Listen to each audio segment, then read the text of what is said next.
Jedno od vrlo čestih pitanja pacijenata je kada pojedem nešto osjećam da sam nadut, da je to teško mi sjelo na želudac, znaju ponavljati kao da su kamenje pojeli, to je jedan od zanimljivih i zabavnih opisa, ili isto znaju opisivati kako znaju podrigivati ručak primjerice nekoliko sati, odnosno još uvijek nekoliko sati nakon obroka.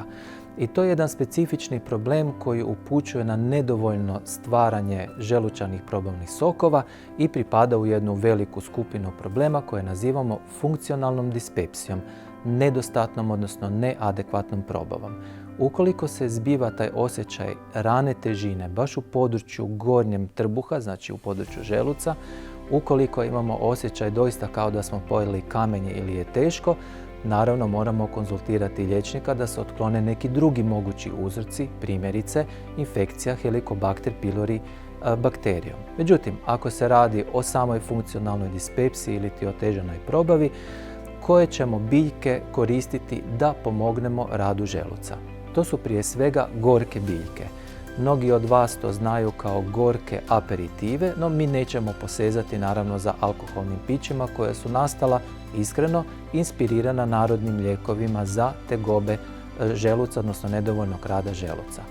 Među najvećim zvijezdama, biljkama koje se koriste kod funkcionalne dispepsije na nivou želuca, odnosno težine u želuca, su dvije srodne biljke. Jedna je kičica i druga je žuti srčanik. Preciznije, kičica ima više rodova, pa se glavna koja se koristi je štitasta kičica, no gotovo sve su kičice relativno sličnog kemijskog sastava. One pripadaju istoj botaničkoj obitelji, premda izgledaju vrlo različito.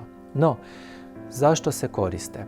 Te biljke su stvorile gorke spojeve zato da otjeraju potencijalne biljojede neprijatelje. Iz nekog razloga nama to srećom nije otrovno, nego naprotiv potiče rad želuca. Drugim riječima, svaki put kad osjećate da postoji težina nakon obroka ili težina već se zbiva tijekom samog obroka, uzet ćemo preparat koji sadrži u sebi ili kičicu ili srčanik ili oboje i na taj način si pomoći. Receptori za gorko se ne nalaze samo na jeziku. Vi ćete to osjetiti kao gorčinu kada pijete primjerice neki preparat koji je tekući. Međutim, receptore za gorko imamo isto također u želucu i u crijevima i te biljke i kada ih i popijemo ostvaruju svoj učinak, a to je bolje stvaranje probavnog sokova u želucu i isto također probavnih enzima ne samo na nivou želuca. Koliko brzo djeluju? Brzo. To znači da takav pristup ako koristi u roku nekoliko dana već i možete osjećati poboljšanje. Koliko dugo se tipično koriste?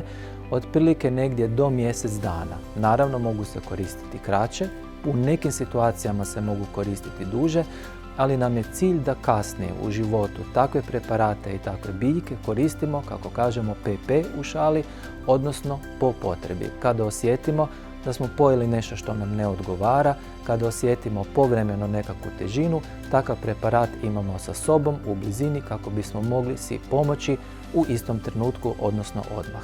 Postoje li neke kontraindikacije kada ih ne smijemo koristiti? Da, primjerice to je aktivni ukus, odnosno čir primjerice na dvanaestniku. Tada takve biljke ne smijemo koristiti, ali zbog toga uvijek i trebate konzultirati liječnika.